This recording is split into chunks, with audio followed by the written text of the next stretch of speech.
Executioner Stance is an ability that primarily focuses on gunplay centered around that medium to long range playstyle. It comes with a decent amount of buffs from damage bonuses, toughness regen, a significant reduction in both bullet spread and recoil, but most of all, legal wall hacks, which is easily the biggest strength of this ability.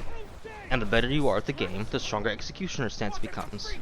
There's also one hidden quirk as well that isn't said in the ability description where you become completely stun immune. Similarly to the Ogryn's passive, which is great for doing data interrogators and grabbing intense revives.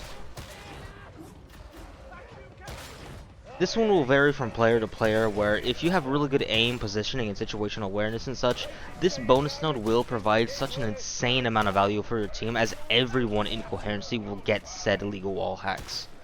This can greatly influence how they play, whether they should push up into the next room, stay behind and take cover, or take their time clearing out a place. Take this clip as an example. Do you see the sea of yellow that's on the screen? Well, so does everyone else on my team, and we can position ourselves accordingly to prepare for the incoming Rager spam. It's also great for those occasional moments where the game decides to send 100 specials your way, so you don't get caught off guard thinking that the wave is over. However, if you feel your aim is not quite there yet, or you're not nearly as refined as a player, this will likely result in your team taking kills that you'll need, and it'll just become an active detriment, since you're not going to be able to keep the ability up as long as you would normally like to. This is a popular node that I see most players run, and on paper it seems great, since it essentially makes the ability uptime near infinite, with endless targets to shoot at and refresh. However, ultimately what this does is it also greatly muddies the waters, making it significantly more difficult to pick out those high priority targets that need to be dealt with as fast as possible, as those split-second decisions from trying to discern whether the target is a lowly rifleman or a gunner can give enough time for the bomber off in the distance to throw an additional grenade that could really hurt your team. For reference, I'll flash up two different pictures, one with counterfire, one without, and I want you to try and see how many specials and elites you can find without pausing, because these short few seconds can be crucial for your team's survivability.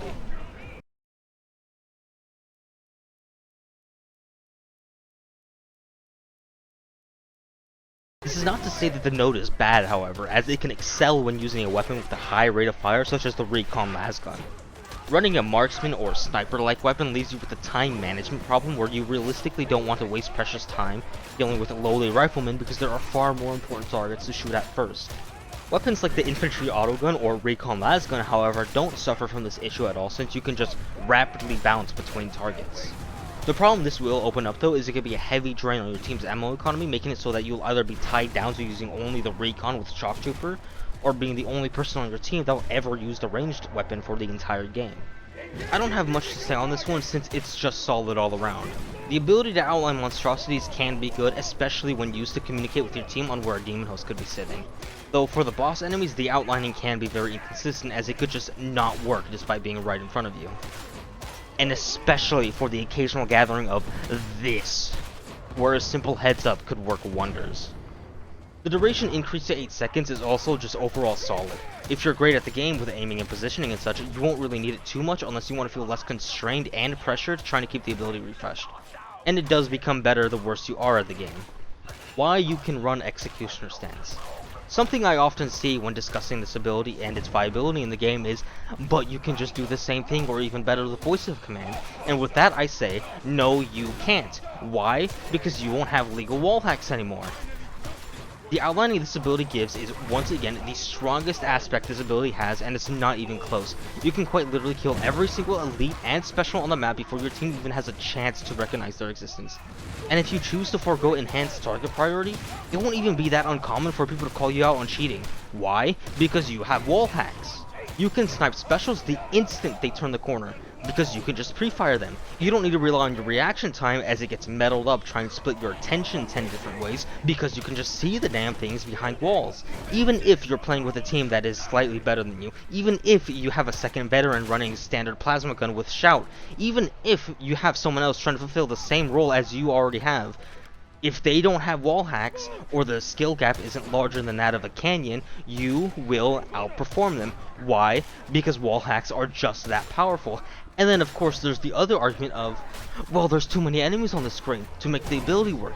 And that's only true if either A, you picked up counterfire on a sniper build where now you don't have the proper fire rate to clear up the screen, or B, your positioning isn't ideal in the first place and it does need to be worked on, which I will talk about in the next section.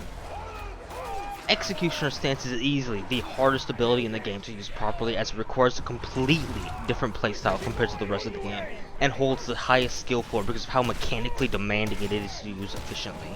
It's not one that can be picked up and learned in just a few games, and if you decide to jump into the deep end straight into Havoc, you will lose and you will die a lot. There are 3 things that you'll need to have and learn. First one, aim. The whole point is to play the role of a ranged backline, sniping off elites and specials, keeping the ranged pressure off your team and taking down those high priority targets. Your role is to deal with threats that your team cannot reliably or quickly deal with on their own, whether it's because they're busy tied up in melee combat, or they're simply not in a position to do so. Second is positioning. One of the key struggles is, where do I position myself? It's not nearly as simple of an answer as, say, in Overwatch, where the default is just go high ground. If you're too far from the team, you'll be vulnerable to isolated or random spawns that will keep you too busy to be helpful for your team. You can't sit on high ground reliably either, because if you get pounced or trapped, the amount of pressure you put on your team becomes tenfold, and that can easily end up drastically hurting everyone. It's hard to say where the best position is to be because of how dynamic you'll need to be with your movement. So the best way that I personally found to describe it is, if you can't rely on your team to protect you, you can certainly rely on them to be bloodthirsty maniacs. What this means is to stay out of position where spawns are actively coming from, while also staying near cover in case you get overwhelmed from ranged attacks. You may not be able to rely on your zealot to stay close and keep those trash mobs off you, but you can rely on him to stand in front of where the enemies are spawning from to effectively achieve similar results. For example, take a look at how I'm moving in the background here, as it's fairly simple to one to follow. The moment I hear the captain spawn, I immediately move back from where I'm assuming the fight will take place and back to my team. I position myself accordingly to make sure I can cover the 2 main spawn points that I know exist on this spot of the map. That is, the tunnel on the left, which really likes to spawn its specials, and the hill on the right.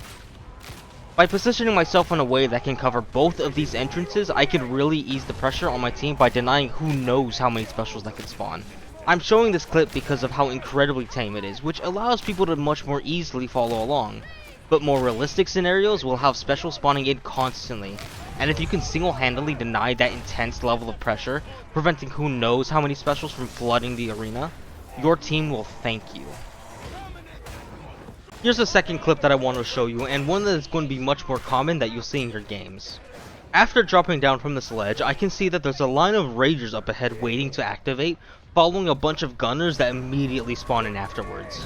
I know that behind us is clear of enemies, but that won't last long, as I also know this is where the horde will be mainly spawning from. I make sure to stand behind my Ogryn so I don't catch heat from the front line, since that's where all the ragers are.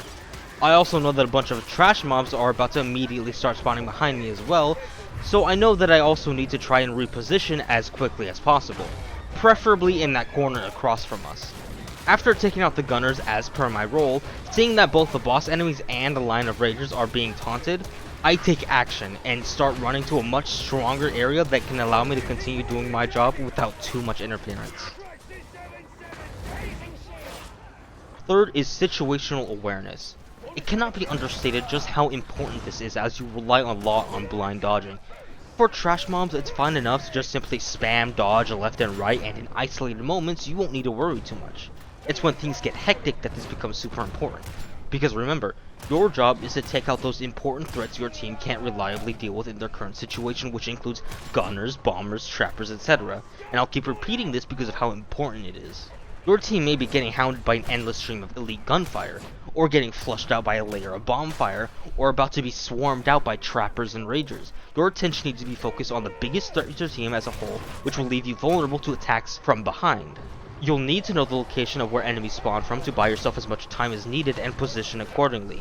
You need to listen to audio cues because of how much your visual attention will be focused on the enemies ahead. And you need to know when it's safe to start sniping enemies, or when you need to play defensively or be prepared to retreat or move forward. And remember, stay close to your team so that you aren't alone, while also staying far enough away that you aren't being put at risk from the front line. This is a build that I use for most of my Executioner Stance games, and here are some important notes. Since I'm primarily focusing on my ranged weapon, melee talents aren't needed. Exhilarating Takedown and Confirmed Kill combined, alongside Executioner Stance's passive toughness regen, will allow you to stand in front of a line of gunners without really taking damage, including Havoc 40, which also combined with Born Leader at the bottom of the skill tree, you become a machine that generates a ridiculous amount of toughness for your team. For grenades, I tend to swap between cracks to cover one of the major weaknesses of this build that will be discussed soon, or smoke grenades for a similar reason.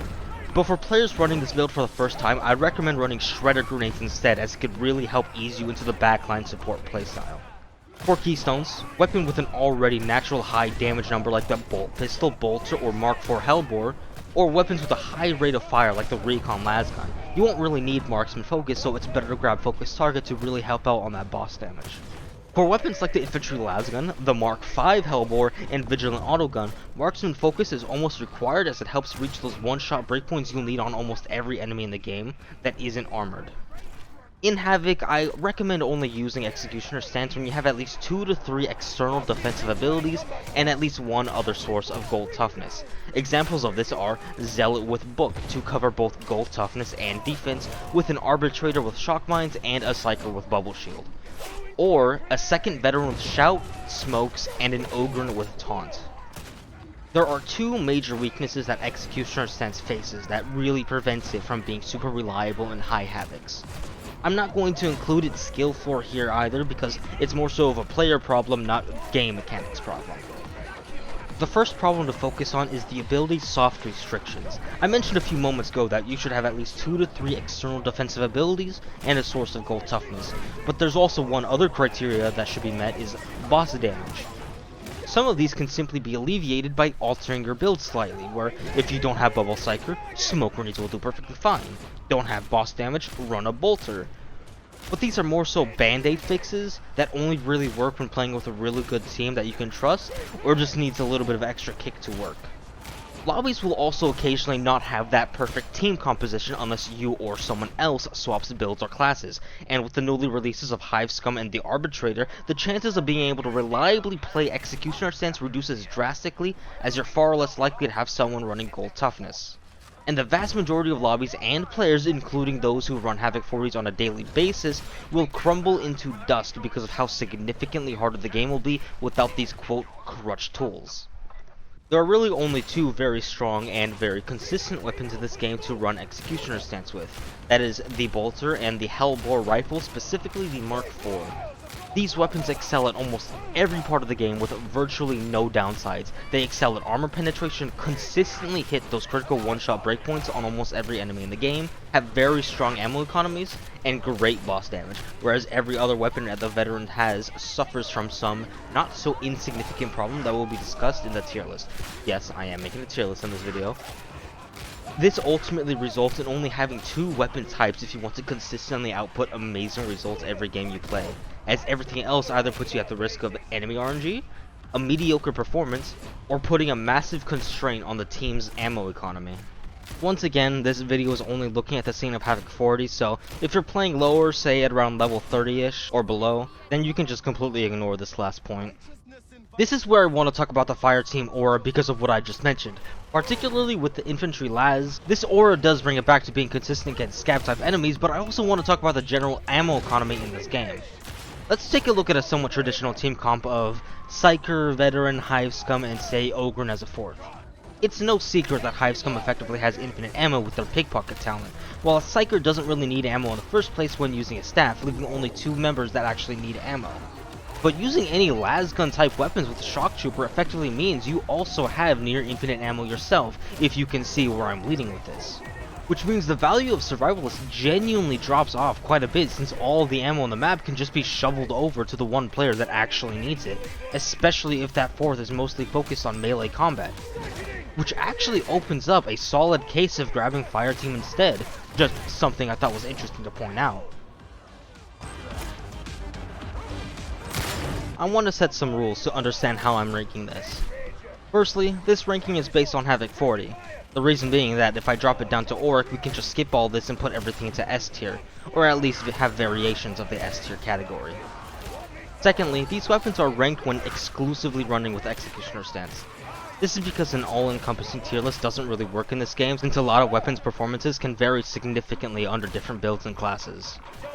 Third, what makes a weapon good or consistent? For me, that would be how good is the damage, the ammo economy, general weapon speed, and how common it is to one-shot the various enemies in the game, so on and so forth. Lastly, my personal experience does not reflect the majority of the player base, and not even close either. You may be watching the gameplay that's in the background, or are one of the 12 people that have seen one of my occasional streams. I can make every single weapon in this game do some genuine work, but telling someone to simply play at 100% of the capacity, or even more, for entire 30 to 40 minute games is entirely unreasonable.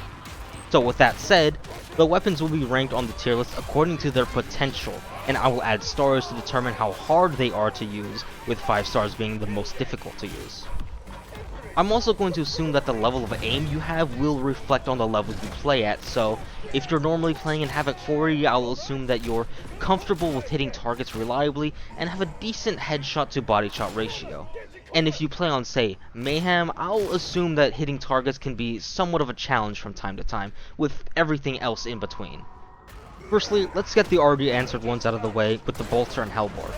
The Hellbore holds the strongest ammo economy in the game, where you can go through an entire Havoc mission using only a ranged weapon, not pick up any ammo whatsoever, and still have plenty left over afterwards. A Bolter with fully loaded also has an exceptional ammo count, as you'll occasionally and frequently restore 2 ammo instead of 1. And if every enemy you shoot only takes 1 round, you'll often get back double of what you spent. Granted, that's only if you aren't mag dumping hordes or constantly shooting at chaff.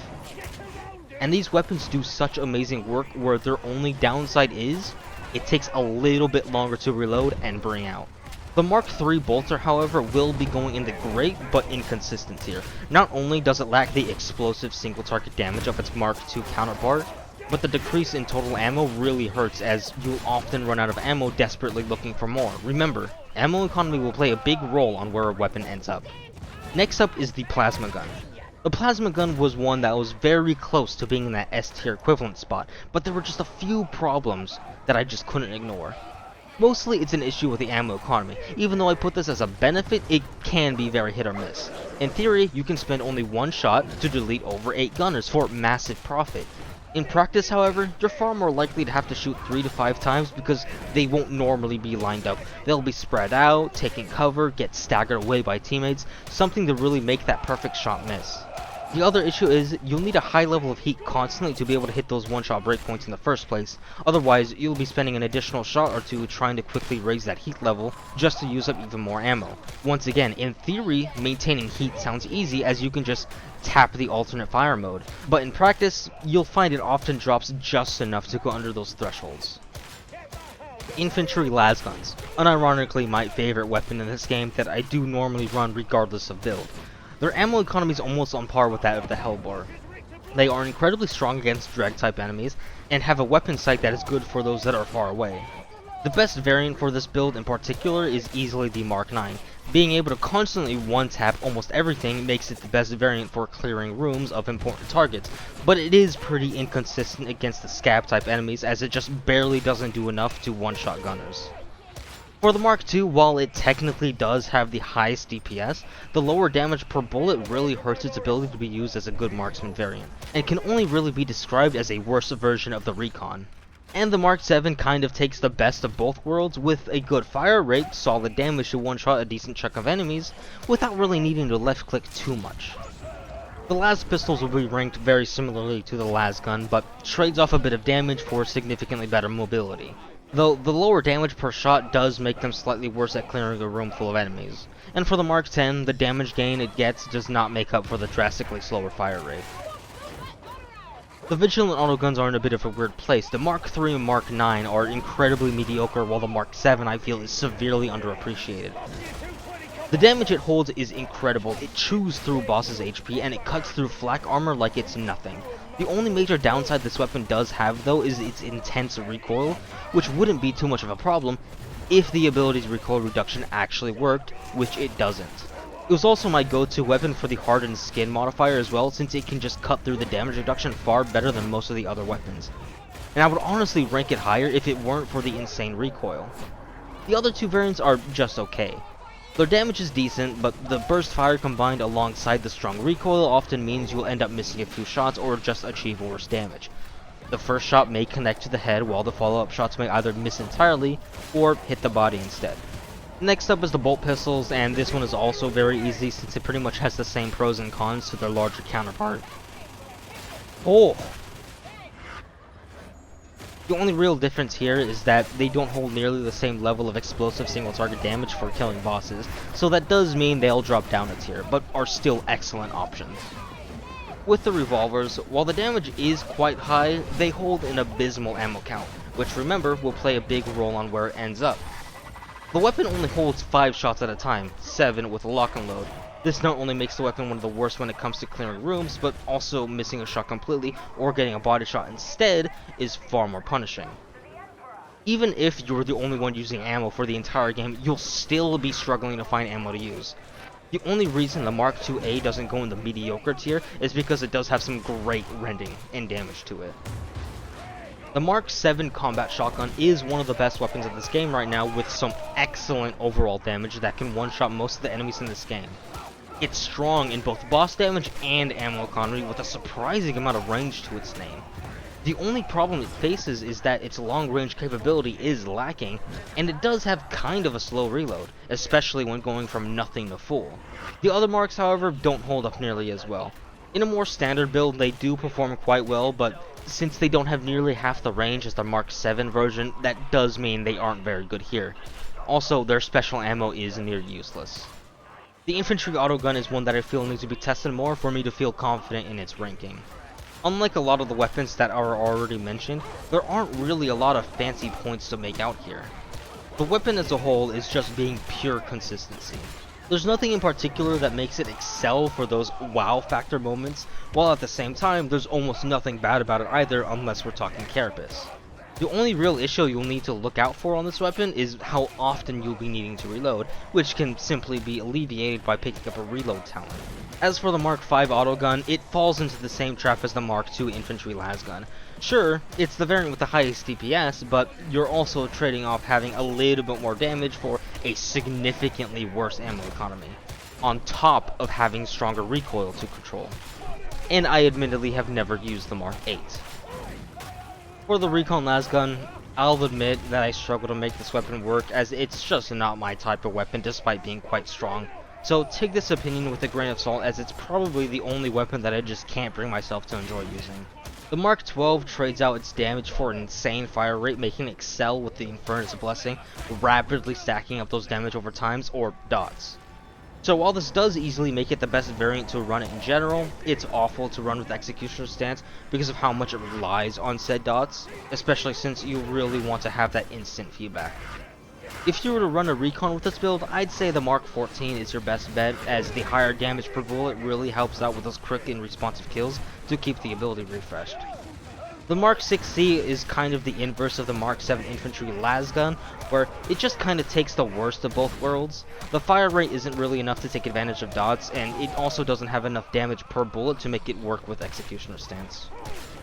As for the last tier, these are the ones that I saved for last, as it's quite clear where they will end up. Usage of these weapons, in a sniping build especially, is only really done for a cute gimmick or you're intentionally choosing to have fun with suboptimal weapons.